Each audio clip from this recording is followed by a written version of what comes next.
Hi and welcome to the short tutorial. In this video I will show you how to zoom in on the Capcut.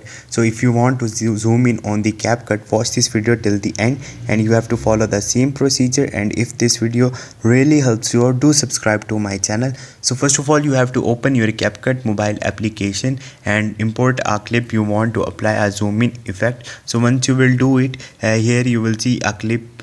So you have to click on this clip and you will see this plus icon here.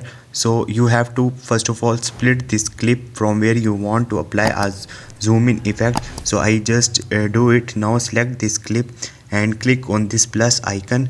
Now zoom into in to give a effect of the zoom in. As you will see, I am making a zoom in effect. So play this video.